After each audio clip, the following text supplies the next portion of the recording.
It's official, I'm closing down my business after 2.5 years of struggles. Let's get into why. So I'm closing down my vintage clothing high street store and I'm moving the business strictly online. Instead of selling in the high street now, we're just going to strictly sell on eBay and Vinted. Moving all of our stock to a cheaper location, which for us, it makes complete sense. Let's break it down into 4 reasons why I've actually decided to make this decision, which if I'm completely honest, I probably should have done this about a year ago, but I was too emotionally attached to the business at that time and thought, let's stick it out and try and make it work. But a year later, a lot has changed in my personal life and I've decided to put the business first, put my family first and make the right decision. So reason number 1 is the shop itself isn't actually pulling its weight. This shop costs us around £1,000 just to open and turn the lights on every morning.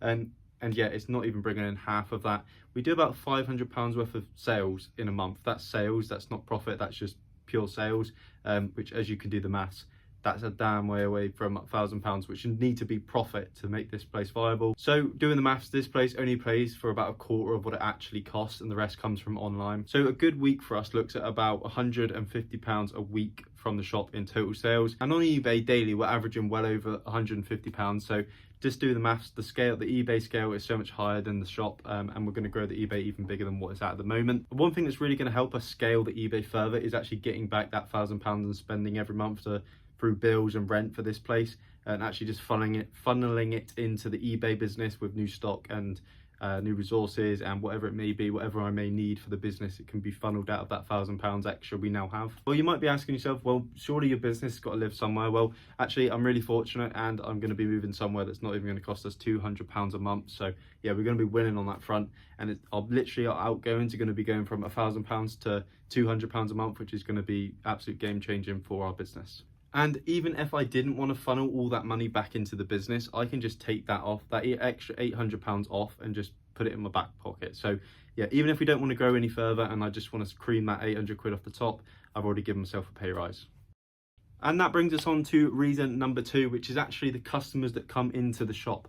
My only problem with all customers that come in is they are essentially a distraction for me, which sounds bad to say that, but because they essentially are paying me to be here, right? When they buy something, that's like they're paying for the experience of walking around the shop, but it's a distraction. It takes us away from our eBay work and brings us into the shop, which then I'm a very naturally distracted person. So if I'm out photographing for my eBay page and they come in, I have to come out into the main area. I then get distracted on my phone. They'll leave. Instead of going back to doing my work, I'll get distracted for 15-20 minutes. Happens every time, and if that happens a few times a day, you know, that's 1-2 hours gone out your day, and it really does scramble your brain. And by the end of the day, you feel really fed up because you think, oh, I'm so useless, I keep getting distracted, I never work hard. When actually, if you analyze it, it's every time a customer comes in, that's when the distractions happen. By eliminating that distraction, that's going to give us so much more time in the day, which can be used for growing a business, getting ahead of the business, sourcing time, whatever it may be. Even if it's just an earlier day, right? If I just get to go home earlier, that's a win in itself. So, and reason number 3 is stocking the place. There's a lot of clothes in here, and obviously every time something sells, that eventually has to be restocked. We have a supplier about an hour away from us where we go and handpick our stock, and we essentially have to source subpar product for a higher price. It's quite hard to explain, but a lot of the stuff in here sells great in here, but on eBay and Vinted, not so much. So like the Carhartt trousers, that sort of thing, it all sells great. Obviously, great brands are going to sell anywhere. The trouble comes with getting the margins online, because once the fees come out and the everything else, like, well, that's eBay side of it. Vinted, there's no fees, obviously, but yeah, once the fees come out and the postage comes out, you kind of scrape in. You wouldn't be if you were buying it for a good buy price, but the way I source was hand picks, because it's not a big store. I didn't want massive amounts of stock coming in. You might have seen online people ordering bales. That's the only other option to get this style of stock in. I didn't want to have to do that because I don't have the space or the facilities to store it, sort it, and then get rid of it. So I opted for hand pick, which is basically you pick through all that bale stuff when you're in the unit with them, with the supplier, and just pick up the best stuff basically. But by doing that, you've got to pay a higher price. So the margins are a lot smaller and it takes a hell of a lot longer to sell than what the stuff we buy strictly for eBay would sell. And we also get a higher margin on the eBay stock as well. So that kind of feels like wasted money every time I restock the shop.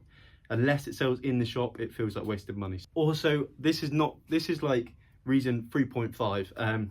The supplier I was just talking about won't reply to me all of a sudden. He, I think now, is not doing hand picks. He is now wanting to sell me boxes of stuff and bales of stuff. And I keep messaging him saying, can I just please confirm you're no longer doing hand picks? Because I would still like to use this service potentially, or have it as an option, even if I'm strictly online, because we do get some good stuff from there that is worth getting. But yeah, he just won't reply to me, so that's that relationship gone, which is a shame because I've probably spent 7-8 grand with them, which is like a lot of money in any context, and now I can't even get a reply. So that goes to show that you might think you know, they're always friendly to you when you go up there, and you might think you have a good relationship with them. Don't always rely on a supplier, because sometimes they just don't fancy replying. So yeah, that's my experience with trying to build a relationship with a wholesaler on a handpick basis, is he's just not replying. So brilliant. That's that relationship gone. But yeah, good timing. That actually happened after I decided to close the shop, so that wasn't a massive deal. If I didn't decide to close the shop, I definitely could have found someone else to supply me clothes. It wouldn't have been an issue. I would have had to travel further, but still frustrating. Reason number 4 is it traps me for 40 hours a week. I don't know if it is actually 40 hours. I haven't done the maths, but from about 11 till 6 days a week, I'm here, opening the shop and having to be here for the customers, because it doesn't look good if we're just not open.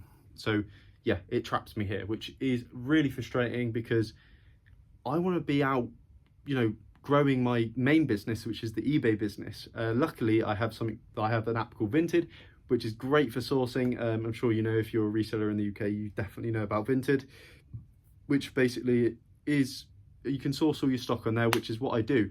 But I only do it because I have to do it, because I have to be in the shop.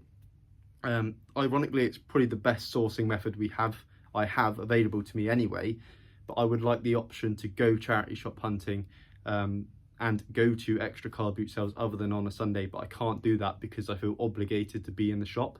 Realistically, I could just shut the shop. It wouldn't matter too much. Like I say, we don't get much traffic in it anyway. I'm literally recording this on a Friday afternoon in the shop and no one's come in.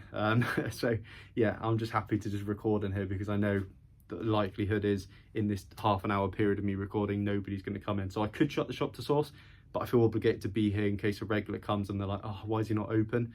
But yeah, that will no longer be an issue, because we will have no customers coming directly to us. It will be on our time. We can be open when we want to be open online. We don't have to be at every beck and call, and we don't have to sit in this shop for hours on end for no reason, which is great for us because I'm starting a family. I'm expecting a baby literally within a week. So yeah, I'm going to want to get home basically as soon as my work's done. I don't want to have to get my work done. This is what happens at the minute, right? I finish my work at about 2 o'clock and then I sit here till 5 on the off chance someone will come in. A lot of the time they don't. We have a lot of £0 days in here. So now if I want to at 2 o'clock, I can go home and spend time with the family, right? I can go and do that. That's going to be an absolute blessing. I understand a lot of people work 9 to 5s and they're not able to do that, but as a business owner, sometimes, not every day, because we have obligations to our business to actually grow it. But yeah, if you finish your work, it's up to you what you do with your spare time. So that'll be great to actually be able to go home and spend time and do other things that I enjoy. So yeah, let me know what you think. Do you think I've made the right decision? It was basically all 4 of those, domino effect, and it just made sense. The maths was no longer making sense for us. Like I say, we're spending £1,000 to make £250. Yeah, buying subpar stock that takes ages to sell. A lot of our jackets in here have sat around for months. Yeah, and to be honest, I've lost a passion for it now. To be honest, I was never truly passionate about opening a shop, which is probably a red flag and probably shouldn't have done it. But I was 20 when I decided to open this shop. I'm now 23.